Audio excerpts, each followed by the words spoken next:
amados e amadas que nos acompanham no nosso canal de aulas de Direito, especialmente na nossa disciplina Direito Penal. Antes de iniciarmos a aula, gostaria de pedir a todos que assistem nossas aulas que façam sua inscrição no nosso canal, que deixem seu like, que façam comentários para que eu melhore o conteúdo da aula. Ficaria muito agradecido se todos que assistissem às aulas fizessem a sua inscrição para nos ajudar. Bom, nós iremos agora, na nossa última aula, nós falamos do capítulo 2, do título 8, da parte especial do Código Penal, que tratava dos crimes contra a segurança dos meios de comunicação e transporte e outros serviços públicos. Agora nós iremos falar do capítulo 3, certo? Do capítulo 3, do título 8, da parte especial do Código Penal, que trata dos crimes contra a saúde pública, que está previsto no artigo 267 ao 285. Do 67 ao 285. Dos crimes contra a saúde pública. Tá? Os crimes desse capítulo 3 do título 4 do Código Penal, ele busca tutelar a incolumidade pública, mais especificamente no que se refere à saúde da população, especificando crimes contra a saúde, né? Inicialmente, ele vem com o artigo 267 falando da epidemia. Tá? A epidemia, prevista no artigo 267 do Código Civil, reza o seguinte: causar epidemia mediante propagação de germes patagônicos. Tem antes de 1990, certo? Essa pena era de reclusão de 5 a 15 anos.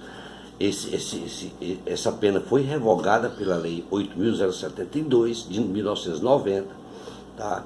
E a pena passou a ser de 10 a 15 anos. Tá? No seu artigo 1º diz: se do fato resulta morte, a pena é aplicada em dobro. No seu parágrafo 2º, parágrafo 1º, né? Se do fato resultar morte, a pena é aplicada em dobro. Parágrafo 2º, no caso de culpa, a pena é de detenção de 1 a 2 anos, ou se resulta morte, de 2 a 4 anos.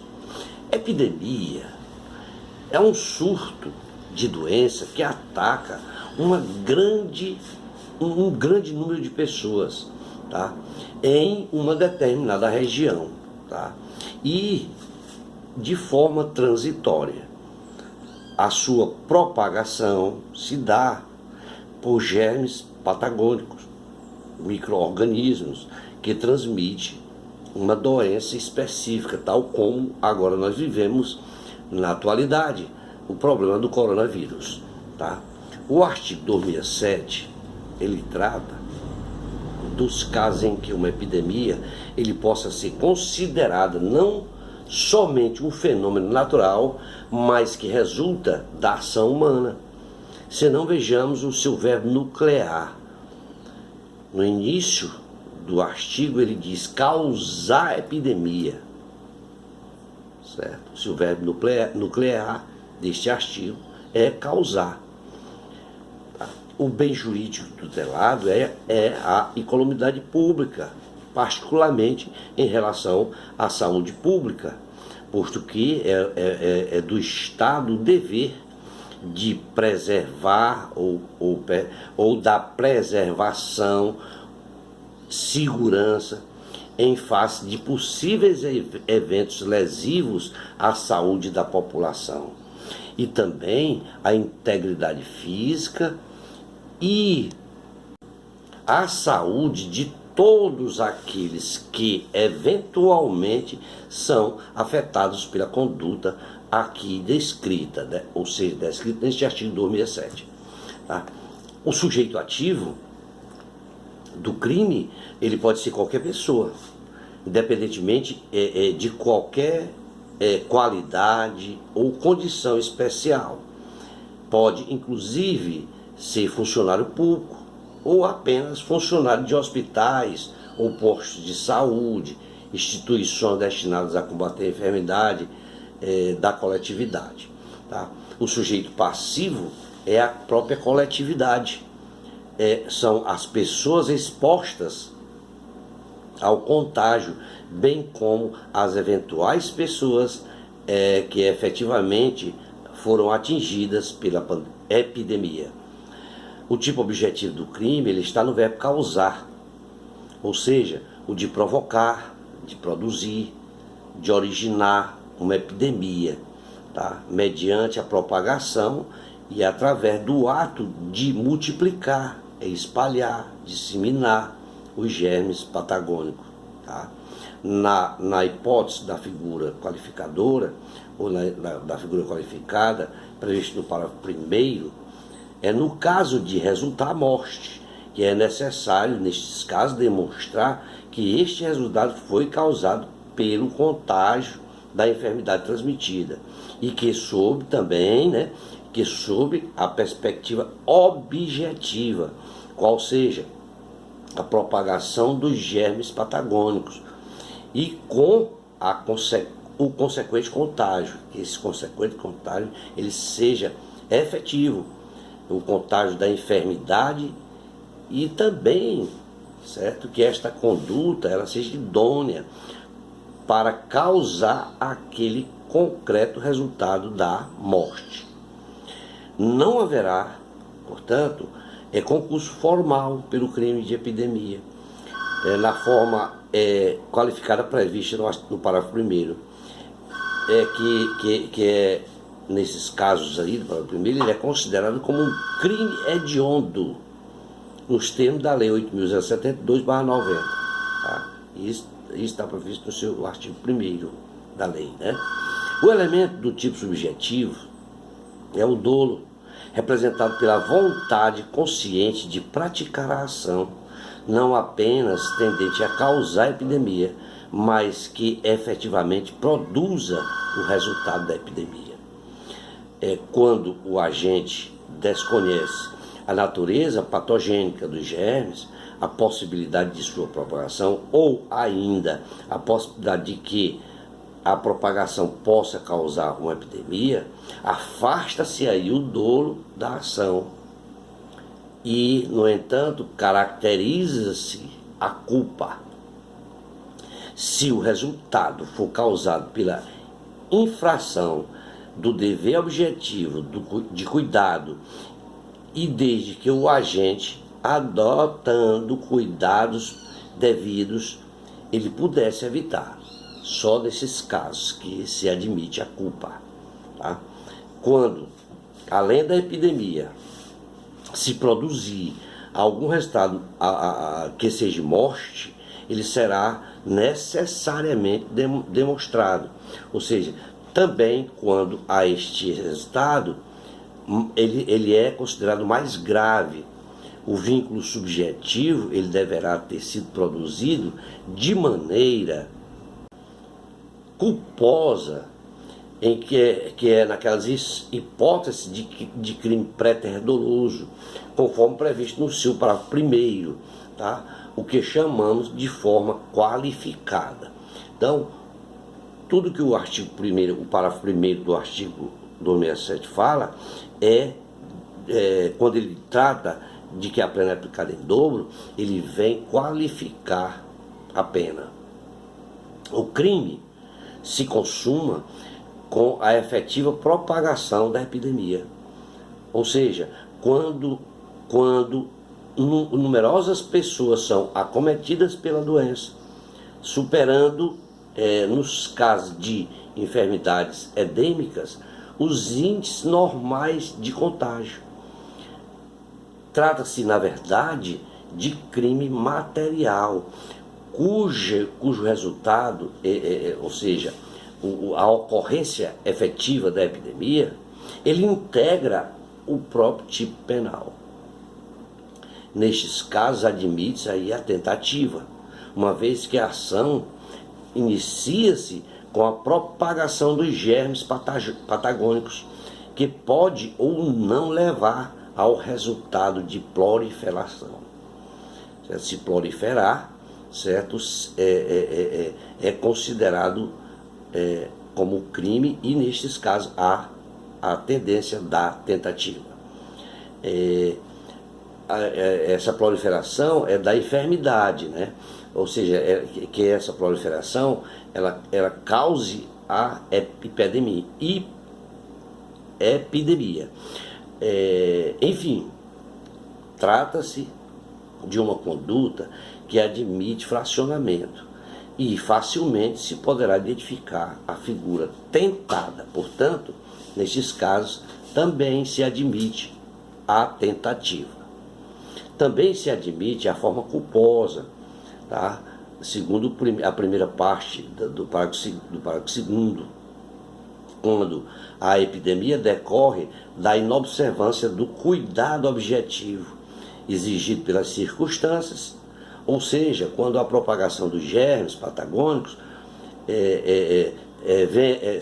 o agente ele cometa aí a imprudência, a negligência ou a imperícia, tá?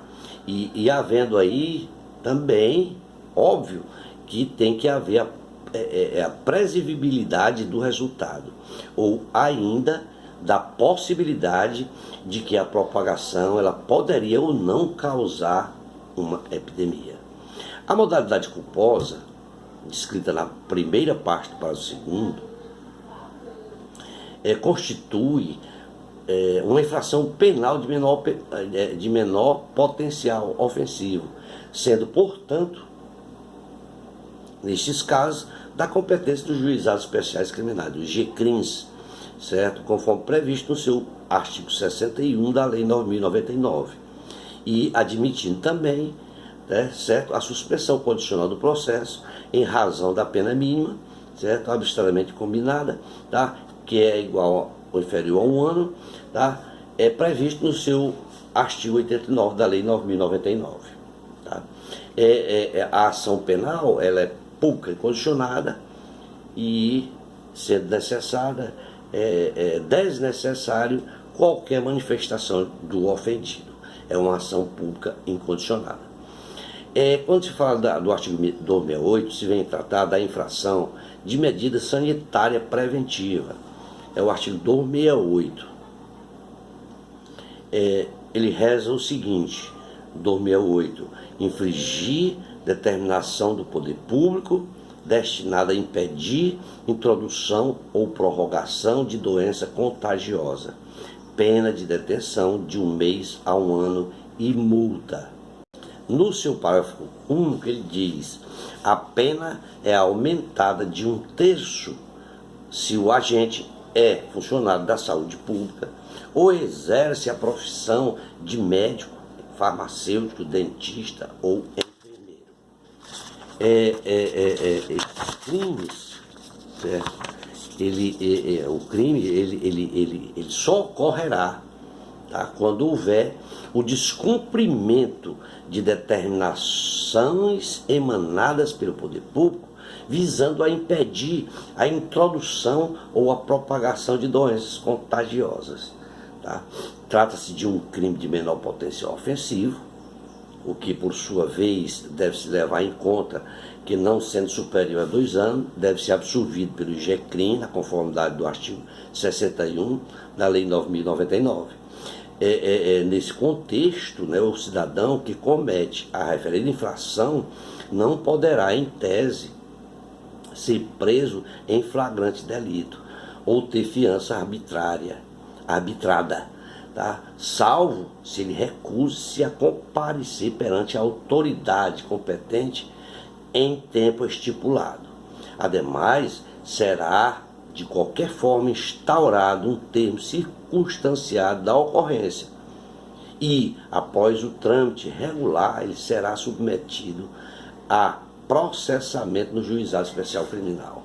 Salienta-se também que, em razão da natureza da infração, o autor ele poderá ser também beneficiado pela transação penal, né? Com a suspensão condicional do processo, como já falei antes, e a substituição da pena privativa de liberdade por pena restritiva de direito ou aplicação, inclusive da pena de multa. Tá?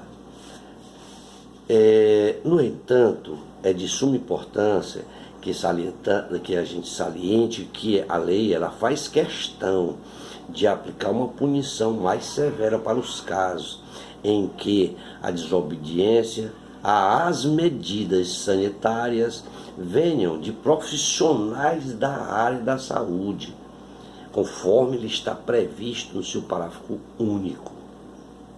Tá? O bem protegido aí nesse artigo pela norma penal, é a saúde pública.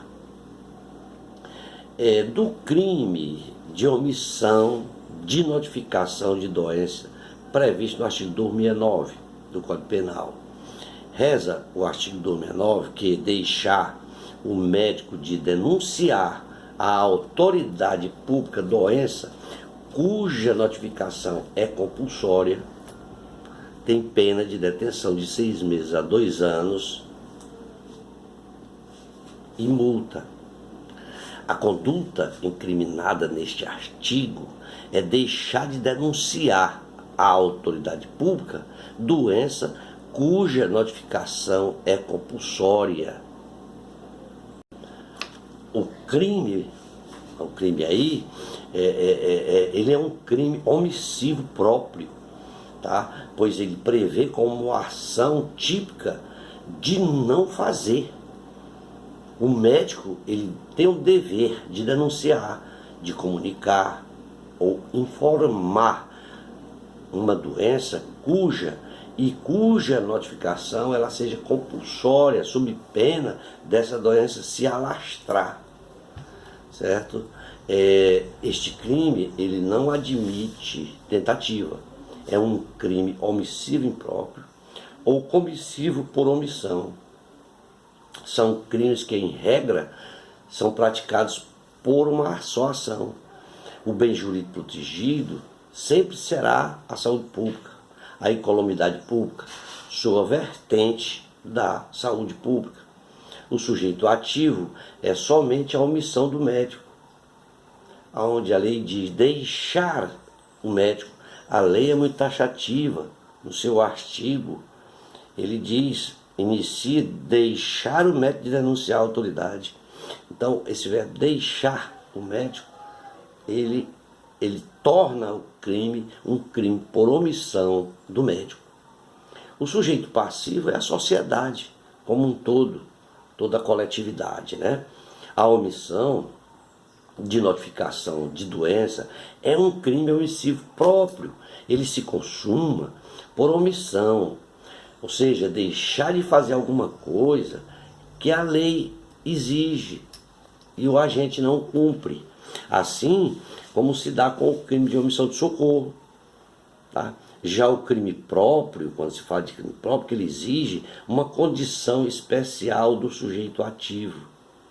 Esta condição ela refere-se à autoria, mas isso não impede que um terceiro que não tenha esta mesma condição especial, juntamente com o autor, com o agente do crime, venha cometer o crime. Essa terceira pessoa ela também vai responder pelo crime a título de participação. Tá? Como no caso de induzimento ou instigação. Né? Então, é um crime passível, tá? de participação. Né? Tá? A sua forma qualificada, certo? Ela está lá prevista lá no artigo 285, certo? Que o 285, que é do mesmo título, do mesmo capítulo 3, né? Certo? 285, ele diz assim, ó, aplica-se o disposto no artigo 285 aos crimes previstos neste capítulo 3, né, do qual nós estamos falando, salvo quando definido nos artigos 267, que é o de causar epidemia, salvo quando se trata dos definidos no 267, que é o da epidemia. Então, todos os crimes previstos nesse capítulo, certo, aplica-se o disposto do artigo 258, que o 258 ele fala da forma qualificada, certo? De crime de perigo comum, tá?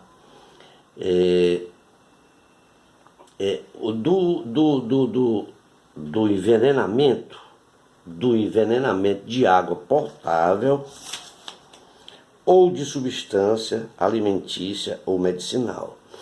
Deste assunto trata o artigo 270, né?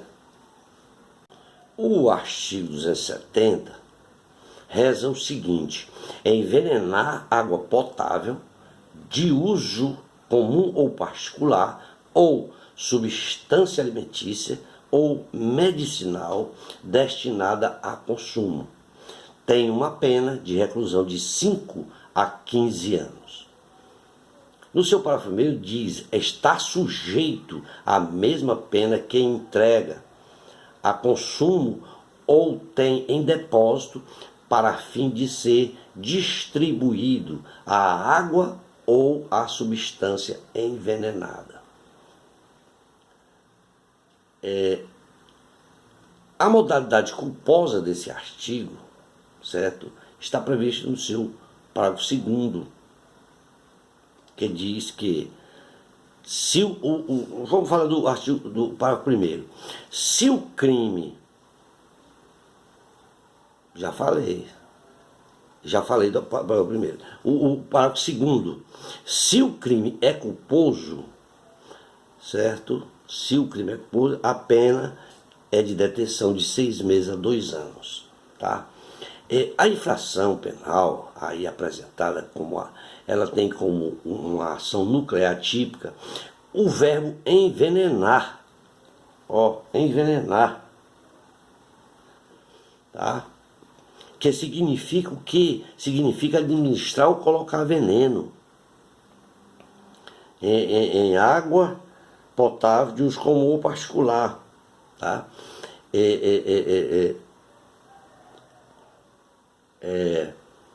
Veneno, e veneno o que é? Veneno, por sua vez, é a substância nociva ao organismo humano, aquele que pode destruir as funções vitais de uma pessoa. Este crime, ele é um crime comum, doloso, formal, instantâneo e plurissubsistente, tá? Então, da corrupção, quando se formalmente nós dizemos aí o seguinte, que a previsão do crime de corrupção ou poluição de água potável, também no artigo 271, que ele fala de corromper, tá? Do Código Penal. Entretanto, nesses casos, a doutrina e a jurisprudência, elas apontam para a revogação total ou abrogação do dispositivo na forma tácita, em razão de a matéria estar regulada pelo artigo 54 da Lei 9.605 de 98, que foi integralmente absorvida, certo? E transcrita em razão pela qual se traz a colação apenas no caput do seu artigo, o 270, né? Tá? O crime de falsificação, de corrupção, que vem lá para o 273, a adulteração ou alteração de substância ou produto alimentício, está lá no 272. A conduta incriminada a conduta incriminadora e incriminada é corromper, adulterar, falsificar ou alterar substância ou produto alimentício. Tá? É necessário ainda que haja o seguinte resultado: que a substância ou produto alimentício se torne nocivo à saúde ou que haja redução do seu valor nutritivo. Tá? O parágrafo 1º A, se o parágrafo 1º A do artigo 273, tá? Ele diz que ele prevê na sua modalidade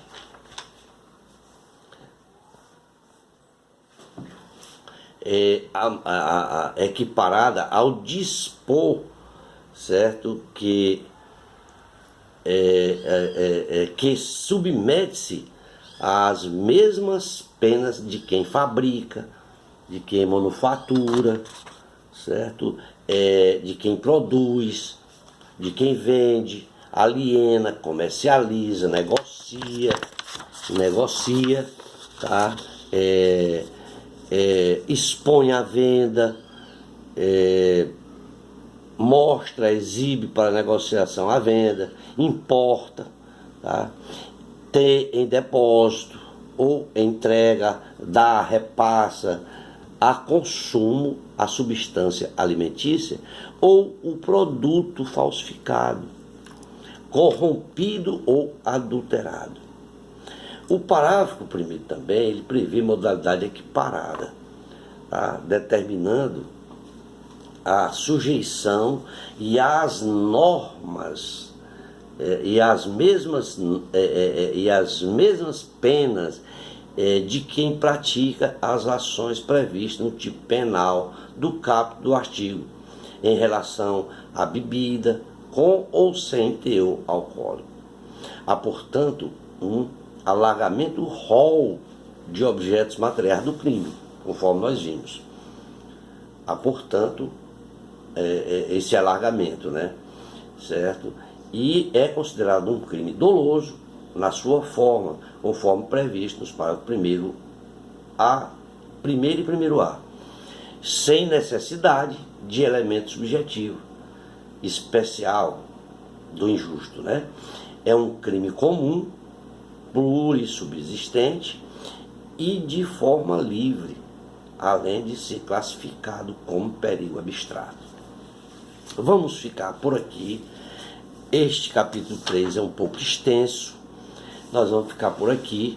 Na nossa próxima aula, nós falaremos do artigo 273, que é da falsificação, do delito de falsificação, corrupção, adulteração ou alteração do produto destinado a fins terapêuticos ou medicinais, que está previsto no artigo 273, e finalizaremos até o artigo 285, que fala da forma qualificada, tá? Que é o 284 fala do curandeirismo e da sua forma qualificada. Obrigado a todos, espero ter contribuído com o entendimento desses artigos 267, 268, 269, 270 e 271, certo? E 272. Na nossa próxima aula nós dissecaremos sobre o artigo 273 ao 285. Mais uma vez, obrigado, certo? E espero contar com todos na nossa próxima aula. Um abraço forte a todos e até lá.